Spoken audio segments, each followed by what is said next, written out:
So with that, we'll start over here on your left.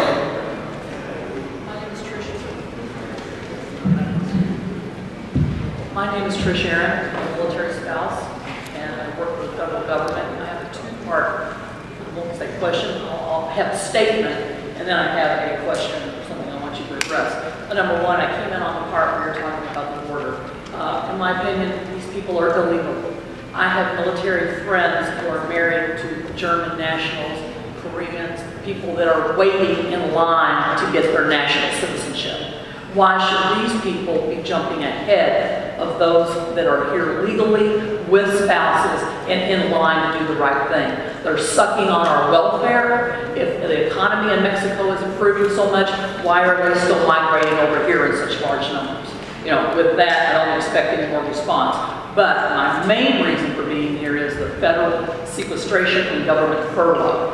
I don't see anything on the news to particularly address this. This is going to be a financial trickle down, you know, all of the federal employees, not just here, but across the nation. You know, the economic loss. I'm personally going to lose $600 a month out of my own pay. My husband and I are geographically separated because the military sent him to another installation in Kansas. The federal government put a civilian hiring freeze, so I can't get a job to be with my husband. We're over our basic housing allowance right now by $700. So, you know, $750 and $600 is quite a substantial hit to me. I'm going to wind up on the border of eating dog food but trying to move into, you know, an apartment with somebody else. When is the federal government going to quit putting this on the back of federal employees? We've suffered 3 years of no cost of living increases, you know, no awards, no anything. Just because we work for the government and we adhere to the civilian creed is no reason to penalize us. If you're going to put a tax out, put a tax out. Let everybody suffer, not just us. Damn straight. We're going to be held accountable. Thank you for being here, and thank you for the work that you do. Let me very quickly, we're going to have different opinions on immigration, but let me address one issue that you brought up in that, where you talk about people who have been waiting in line, following the rules, and could potentially be behind people who are already here who have broken the rules. And that's an excellent point.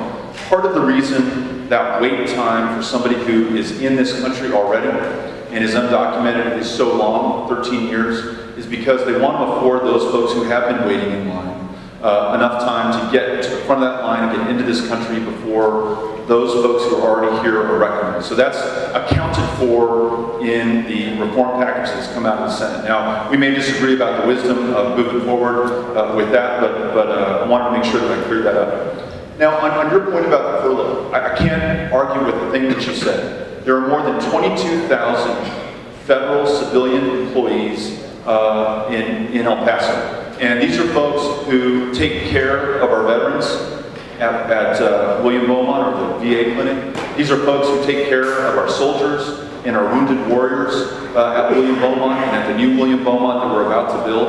And this is the irony. We're about to spend, as a country and as a community, almost $1 billion to build a new super hospital facility at Fort Bliss East.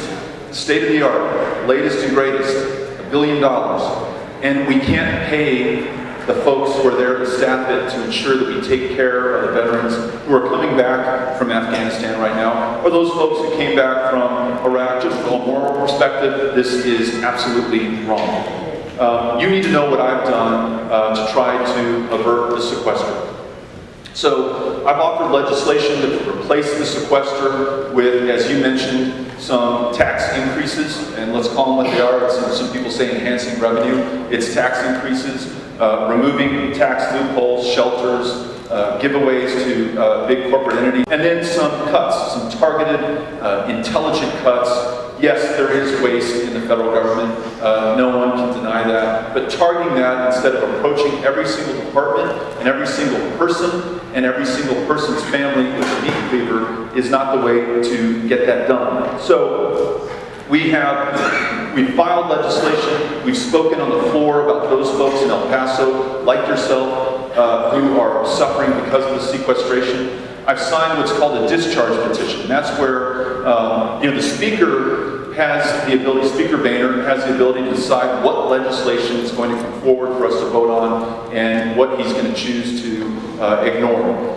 There's one way around that, and that is to force him through a discharge petition where you get a critical number of representatives to sign a bill so that it forces it to the floor. We cannot get that critical number. I mean, I've signed it. We have close to or maybe over 200. We haven't reached the magic number yet. What I'm trying to do is take the arguments from those who think the sequester is not so bad at face value. I don't want to get into intent. I don't want to get into the politics that may or may not be at stake. I want to get into, they may not know how this is affecting people in their district. Can I contact your office to find out who is not on board? Yes, we will publish, we will send to you, and I think it's a good idea, Esteban, if you can make sure that we follow up on this. We will tell you who has not signed that discharge petition so that you can reach out to them. But, one of the people that I follow on Twitter is Senator Cornyn.